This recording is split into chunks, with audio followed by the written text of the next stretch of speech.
The first major characteristic is that when you truly believe that you are on a mission from God, that you are the chosen one, that you are the prophet, that God smiles on you, you have access to divine energy.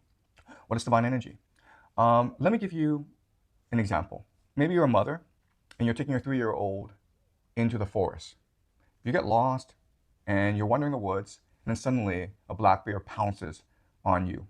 Well, as a mother, what's going to happen is, and you could be petite, you could be weak. What's going to happen is, you suddenly, when your child is under attack, under threat, you will find unlimited energy, strength, and courage to fight off this bear, and you will succeed. And we know because there's been a couple of anecdotes like this. So a mother's love for a child is one of the strongest forces in the world. Now, to understand divine energy, just multiply this mother's love for her child by about 1,000,000. And you can understand how energized, how motivated, how powerful people with a messianic calling feels. The classic example is Trump, right? So Trump, during the campaign season, he would get about like 4 or 5 o'clock in the morning, do a lot of tweets, watch a lot of TV. He'd get on his plane and go to a campaign rally where he would talk endlessly for a couple hours. Then he would get back on the plane and then fly somewhere else and do another rally. And then he would do another rally in front of 50,000 people. And then he would watch the news, and then he'd go to bed, sleep soundly, and get up the next morning to do it again for 2, 3, 4 months. And you have to ask yourself, why is he so energetic? He's 79. Why is he so motivated? I mean, he's not in the best health in the world because he eats McDonald's all the time, and he's clearly obese for his age. But none of this matters because his faith in his mission, the fact that he knows that he's been chosen by God to complete his mission, that fills him with an infinite energy, and that's where his strength comes from. The second characteristic of people who are filled with a messianic calling is that they are absolutely fearless. They know that because God has chosen them, God will protect them. And so no bullets can harm them. So the classic example again is Trump. He was almost assassinated at Butler, Pennsylvania. Even though the bullet came close to him, he was still able to get up and pump his fist and shout to the people, fight, fight, fight. Okay, it's just absolute fearlessness. They know that God will always protect them. Even if they were to die, they would go straight to heaven and be with God. They're one of the elect. And then finally, their bodies no longer matter. Their bodies are just vessels for this divine energy to be transplanted on earth. When they die, when this vessel breaks, and it fills their followers with divine energy as well, they become martyrs, and their followers will complete the mission on their behalf. So they've transcended death. They've transcended this material world. They are now ideas. They are now faith. They're now inspiration for their followers. And so therefore they are immortal, they're eternal, and they're invincible. The third characteristic of people with messianic calling is the persecution complex. The idea is, how do you know that you are one of the elect?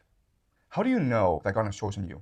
It's because society, the world, everyone around you persecutes you, right? So again, the classic example is Trump. Trump survived 2 impeachments. In his first term, the deep state filled his cabinet. John Bolton, Mike Pompeo, Nikki Haley, everyone was part of the deep state, and they undermined him. In fact, you had generals brag about how they intentionally disobeyed Trump's orders.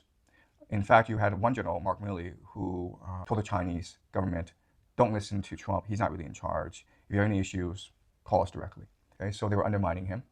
The media every day was lambasting him, cursing him. The whole world was cursing him or laughing at him, right? The European elite was laughing at him.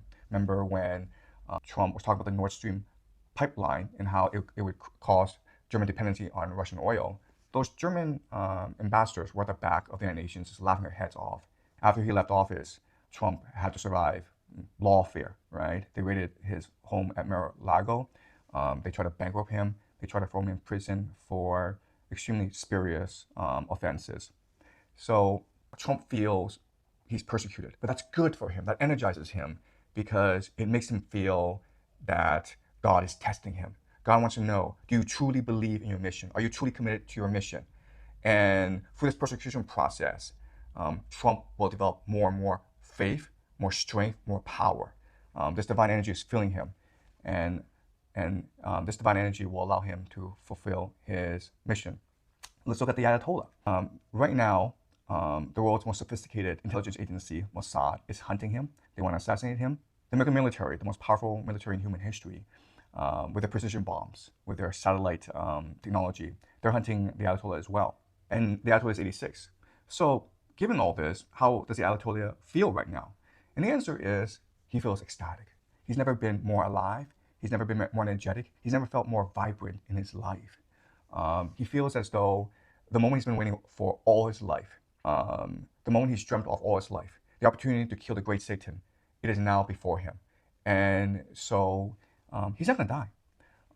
And if you ask him to go run a marathon tomorrow, he could do so. That's the power of divine energy combined with the persecution complex. Netanyahu's the same situation. Netanyahu, his country, Israel, it's divided. There are all these corruption charges against him and his family. And right now, as long as he's in office, he's immune from these charges. But the moment that this war stops, then he would face corruption charges and he would probably be thrown in prison.